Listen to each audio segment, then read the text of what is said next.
बाजार की एक सड़क पर नौरीन रोज की तरह अपनी छोटी सी टोकरी लेकर मीठे पके हुए अमरूद बेच रही थीं। उनकी दो बेटियां थीं, दोनों ही हीरे की तरह पली बढ़ी थीं। बड़ी बेटी मरियम देश की सरहद पर फौज में अफसर थी। छोटी बेटी आयशा इसी शहर की डिस्ट्रिक्ट मजिस्ट्रेट यानी डीएम थी। नौरीन को अपनी बेटियों पर बहुत नाज था। जब भी कोई पूछता, अम्मा आपकी बेटियां क्या करती हैं, तो उनका सीना फख्र से चौड़ा हो जाता। वह हंसकर कहती, एक देश की हिफाजत करती है और दूसरी जिले की। लेकिन नौरीन आज भी कभी कभी बाजार में अमरूद बेचने बैठ जाती, मगर अपनी बेटियों को कभी नहीं बताती। सब कुछ ठीक चल रहा था। तभी एक इंस्पेक्टर जिसका नाम उमर अहमद था अपनी बाइक पर वहां आया। उसने बाइक सड़क किनारे रोकी और सीधे नौरीन की टोकरी के पास आकर खड़ा हो गया। उमर ने टोकरी में से एक अमरूद उठाया और बिना कुछ कहे मुंह में डाल लिया। नौरीन थोड़ी सकुचाई और बोली, साहब अमरूद बहुत मीठे हैं, अगर चाहें तो तौल दूं। उमर अहमद ने अकड़ते हुए कहा, हाँ हाँ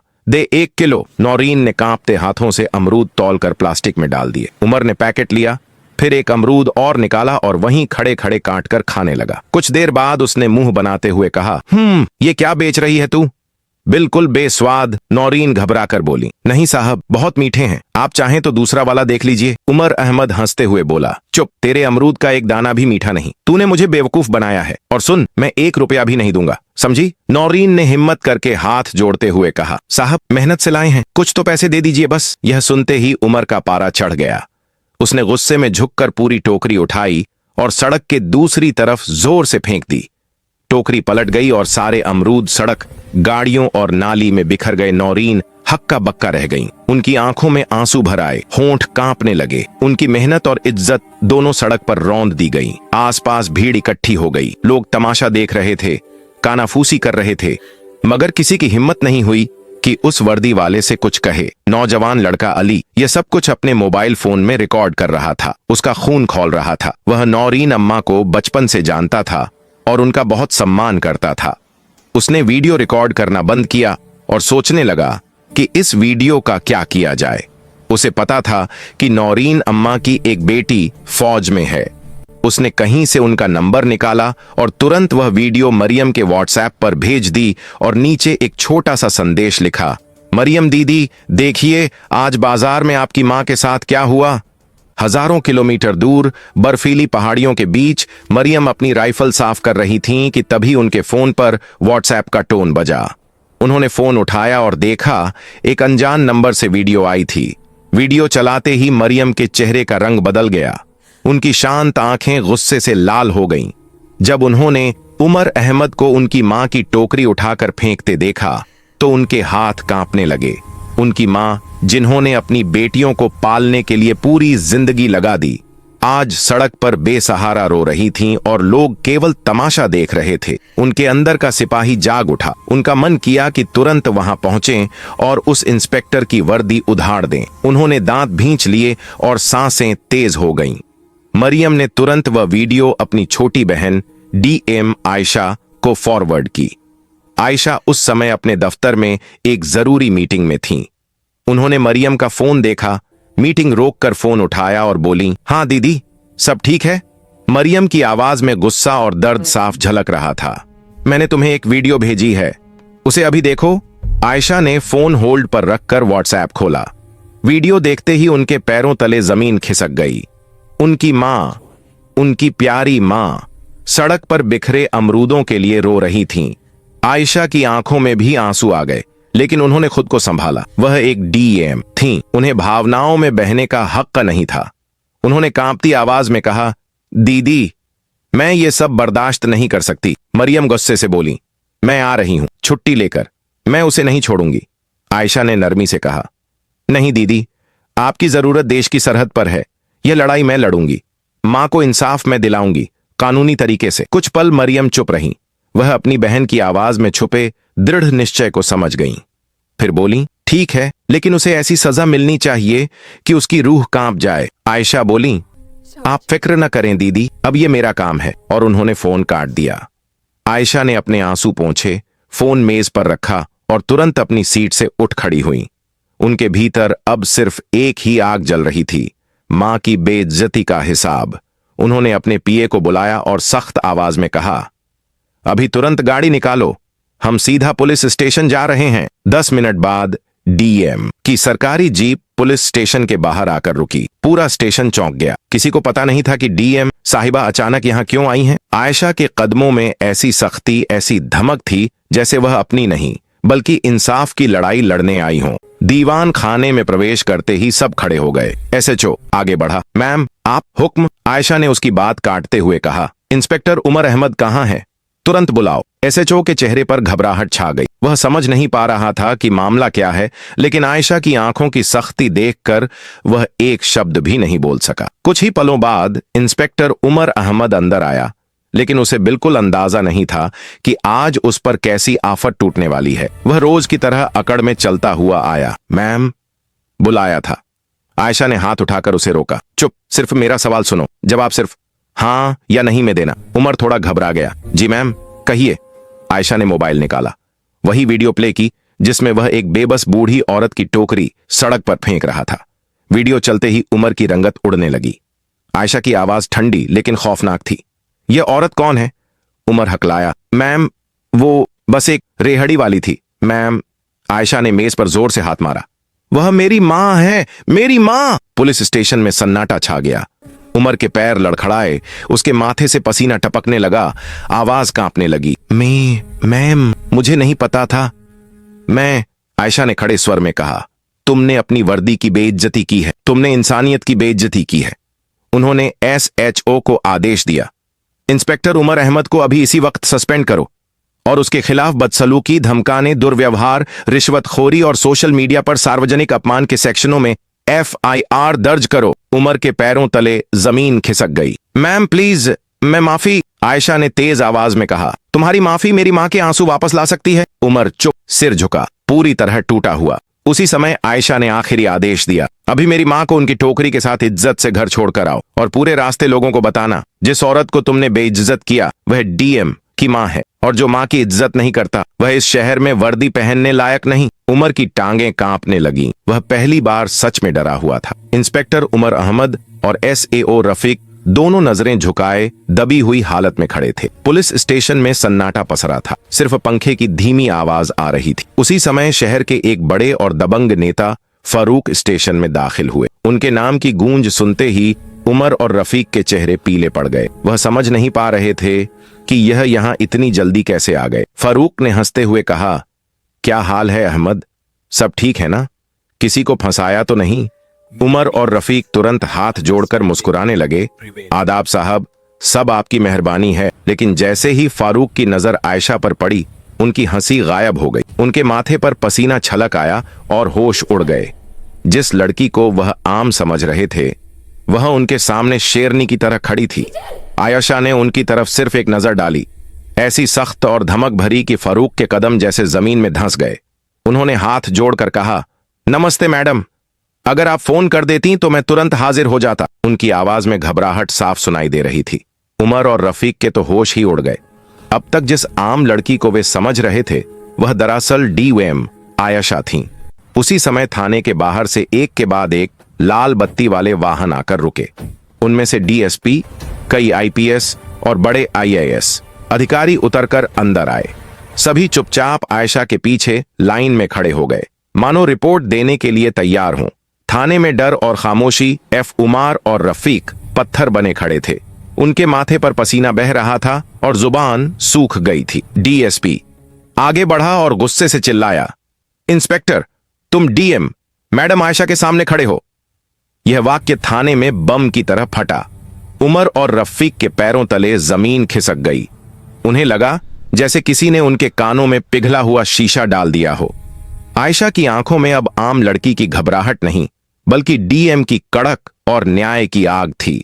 उन्होंने ठंडी और मजबूत आवाज में कहा, इंस्पेक्टर उमर अहमद और एसएओ रफीक, आप दोनों तुरंत निलंबित किए जाते हैं। आयशा ने आदेश दिया कि घटना की पूरी रिपोर्ट दर्ज की जाए और दोनों के खिलाफ विभागीय जांच समिति बनाई जाए। उमर और रफीक, जो कल तक शेरों की तरह दहाड़ते थे, आज बिल्लियों की तरह सिर झुकाए खड़े थे। फारूक ने हिम्मत करके कहा, मैडम, ये सब नादान लोग हैं, माफ कर दीजिए, मैं समझा दूंगा इन्हें। आयशा ने उस पर ऐसी नजर डाली कि वह कांप उठा। ये नादान नहीं, ये सरकारी वर्दी में छिपे गुंडे हैं। जहां कानून है वहां कानून ही इन्हें समझाएगा, और बेहतर होगा कि आप इस मामले से दूर रहें, वरना जांच आपकी तरफ भी पहुंच सकती है। फारूक का चेहरा सफेद पड़ गया। वह चुपचाप सिर झुकाकर पीछे हट गया, लेकिन उसकी आंखों में जो नफरत और जलन थी उसे आयशा ने साफ पढ़ लिया। अगली सुबह शहर में सभी को लग रहा था कि डीएम आयशा ने अपनी मां की इज्जत वापस दिला दी है। सब कुछ शांत दिखाई दे रहा था, लेकिन आयशा जानती थीं कि यह सिर्फ तूफान से पहले की खामोशी है। रात को जब वे खाना खा रही थीं, तभी उनके पर्सनल फोन पर एक अनजान नंबर से कॉल आई। फोन उठाते ही उधर कोई नहीं बोला, सिर्फ भारी सांसों की आवाज सुनाई दी। फिर एक बदली हुई मशीन जैसी आवाज आई, डीएम साहिबा, शहर में ज्यादा मत उड़िए, इंस्पेक्टर तो बस मोहरे थे, खेल अभी शुरू हुआ है। आयशा ने सख्त आवाज में पूछा, कौन बोल रहा है? आदमी ने जवाब दिया, वही जिसके रास्ते में तुमने कदम रखा है, और कॉल कट गया। आयशा के माथे पर चिंता की लकीरें उभर आईं। वो समझ गई थीं कि फारूक इतना आसानी से हार मानने वाला नहीं है। लड़ाई अब और खतरनाक होने वाली थी। अब उन्हें सिर्फ अपनी मां नूरीन की इज्जत की नहीं, बल्कि उनकी जान की भी चिंता होने लगी थी। उन्होंने तुरंत एसपी को फोन करके कहा, मेरी मां के घर के आसपास 2 पुलिसकर्मी तैनात करो, लेकिन सादी वर्दी में। मैं चाहती नहीं कि वो डरें, लेकिन कोई खतरा भी नहीं होना चाहिए। कुछ दिन शांति से गुजरे। आयशा को लगा कि शायद उनकी चेतावनी का असर हुआ है और फारूक अब पीछे हट गया है, लेकिन यह भी सिर्फ तूफान से पहले की शांति थी। एक सुबह जब नूरीन बाजार में अपनी टोकरी के साथ बैठी थीं, अचानक 3 पुलिस की गाड़ियां आकर रुकीं। एक नया इंस्पेक्टर उतरा जिसे आयशा नहीं पहचानती थी। उसने नूरीन की टोकरी की ओर इशारा करते हुए कहा, हमें सूचना मिली है कि इन अमरूदों के पीछे नशीली चीजों की तस्करी हो रही है, तलाशी लो। देखते ही देखते एक सिपाही ने अमरूदों के नीचे से भूरी रंग की नशीली दवाइयां निकालीं और चिल्लाया, सर मिल गया। बाजार में हंगामा मच गया। लोग चिल्लाने लगे, डीएम आयशा की मां नशीली चीजें बेच रही हैं। नूरीन अवाक रह गईं। उनकी आंखें भर आईं, होंठ कांप रहे थे। उन्होंने रोते हुए कहा, नहीं, यह मेरा नहीं है, किसी ने मुझे फंसाया है। लेकिन पुलिस ने एक न सुनी और उन्हें जबरदस्ती जीप में बैठा लिया। यह खबर आग की तरह पूरी शहर में फैल गई। न्यूज चैनलों पर चलने लगा, डीएम आयशा की मां गिरफ्तार। यह फारूका का मास्टर स्ट्रोक था। उसने आयशा पर सीधा हमला न करके उनकी सबसे बड़ी ताकत और सबसे बड़ी कमजोरी उनकी मां पर वार किया था। अब आयशा एक भारी उलझन में थीं। अगर वे अपनी शक्ति का इस्तेमाल करके मां को छुड़ाती तो उन पर पद के दुरुपयोग का आरोप लगता, और अगर चुप रहती तो उनकी निर्दोष मां जेल में रहती। ऑफिस से लगातार कॉल आ रहे थे। मीडिया, सीनियर अफसर सब जवाब मांग रहे थे। तभी उनकी बहन आर्मी अफसर आमना का फोन आया। उसकी आवाज में गुस्सा था, यह क्या हो रहा है? मैं आ रही हूं, फारूका को नहीं छोड़ूंगी। आयशा ने गहरी सांस लेकर कहा, नहीं दीदी, तुम्हें आने की जरूरत नहीं।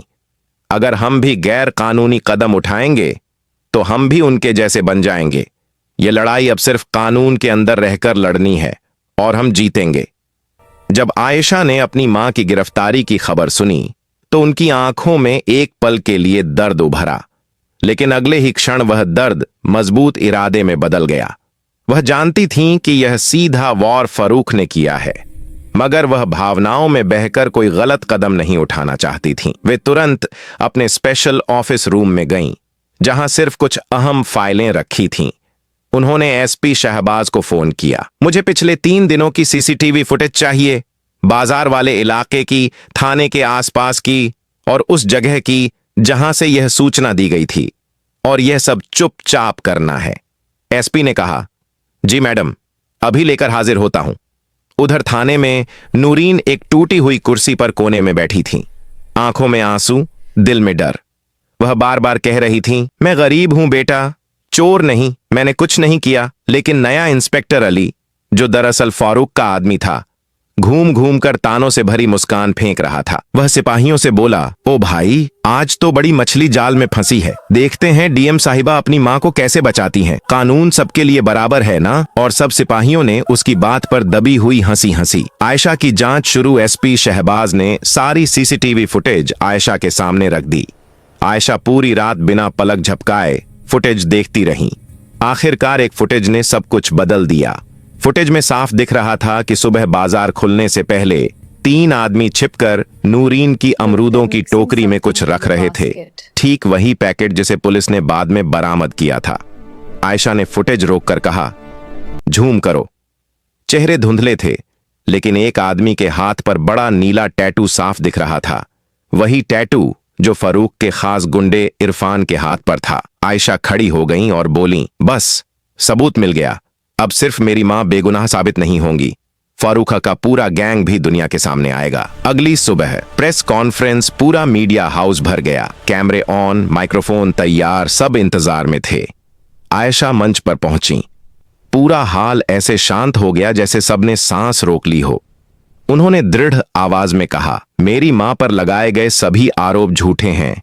यह एक राजनीतिक साजिश है और मेरे पास इसका पूरा प्रमाण है।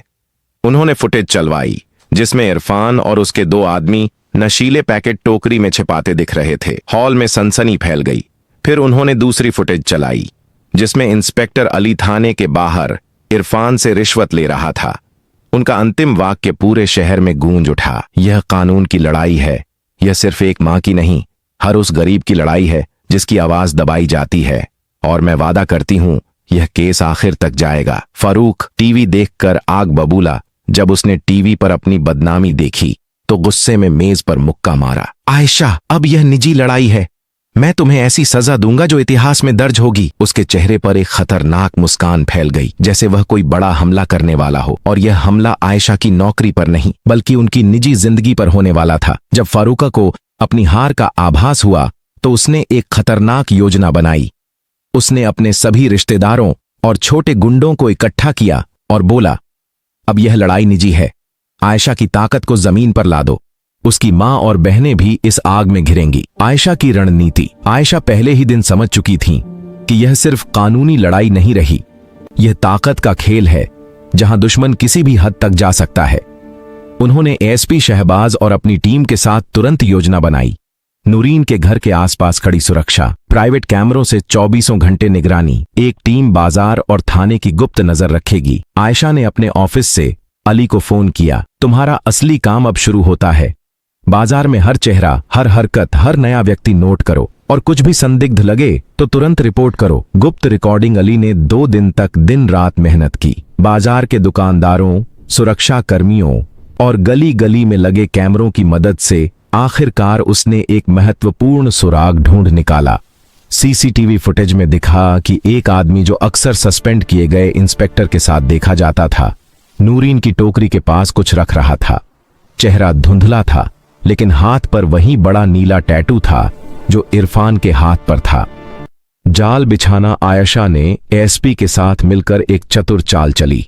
उन्होंने यह खबर फैला दी कि फुटेज में आरोपी का चेहरा साफ दिख गया है और उसे जल्द पकड़ लिया जाएगा। यह खबर फारूक के ग्रुप तक पहुंची और वहां हड़कंप मच गया। इसके बाद वही आदमी इरफान और वह सस्पेंड इंस्पेक्टर शहर के बाहर एक सुनसान जगह में फंस गए। गिरफ्तारियां। आयशा की टीम ने पूरे इलाके को घेर लिया। पकड़े जाने पर दोनों इंस्पेक्टरों ने अपना अपराध कबूल कर लिया। उन्होंने फारूक के खिलाफ सारे राज उगल दिए। अगली सुबह फारूक अपने घर में चाय पी रहा था, तभी दरवाजे पर जबरदस्त दस्तक हुई। दरवाजा खोला तो सामने आयशा, एएसपी शहबाज और भारी पुलिस फोर्स खड़ी थी। फारूक घबरा गया। यह क्या हो रहा है मैडम? आयशा ने सख्त नजरों से देखा और बोली, खेल खत्म हो गया। तुम्हारे सारे मोहरे पकड़े जा चुके हैं। अब कोई रास्ता नहीं बचा। न्याय की जीत। फारूक को गिरफ्तार कर लिया गया। उसी शाम नूरीन को सम्मानपूर्वक रिहा कर दिया गया। मां और बेटी एक दूसरे से लिपट कर रो पड़ी। आयशा ने कहा, अब आपको अमरूद बेचने की जरूरत नहीं, हम सब आपके साथ हैं। अगली सुबह नूरीन अपनी नई गाड़ी में बैठी और आयशा सिंह उन्हें उनकी नई पोस्टिंग पर लेकर गई। मां और बेटी दोनों के चेहरे पर खुशी और सुकून साफ झलक रहा था। अब उन्हें किसी भी तरह के डर या परेशानी का सामना नहीं करना पड़ रहा था। जब बड़ी बहन मरियम सिंह को आर्मी से छुट्टी मिली, वह भी घर पहुंची और तीनों बहनें एक साथ हंसती, खेलती और खुशियां मनाती रहीं। गांव और शहर के लोग देखकर हैरान थे कि ये तीनों बहनें कितनी मजबूत और बहादुर हैं। मां नूरिन अपनी बेटियों पर गर्व महसूस कर रही थी और अब वह जानती थी कि उनकी सुरक्षा के लिए उनके पास दुनिया की सबसे मजबूत ताकत है। यह कहानी एक सीख भी देती है। माता पिता की इज्जत सबसे बड़ी होती है। कानून और अधिकार का इस्तेमाल समझदारी से करना चाहिए। बहादुरी और न्याय के लिए कभी भी डरना नहीं चाहिए। समापन, आयशा सिंह ने न केवल अपनी मां की इज्जत वापस दिलाई, बल्कि कानून के दायरे में रहते हुए सब कुछ संभाला। फारूक जैसे जालिम लोगों को भी कानून के कटघरे में खड़ा किया गया। मां और बेटियों की जिंदगी में फिर से अमन लौट आया और शहर में यह मिसाल कायम हुई कि इंसाफ और बहादुरी हमेशा जीतते हैं। नोट: पाठकों के लिए यह कहानी सिर्फ मनोरंजन और सीख देने के उद्देश्य से लिखी गई है। सभी चरित्र, स्थितियां और संवाद काल्पनिक हैं और किसी भी वास्तविक व्यक्ति या घटना से इनका कोई संबंध नहीं है। कृपया इस कहानी का आनंद 100% लें और अगर पसंद आए तो इसे दूसरों के साथ भी साझा करें।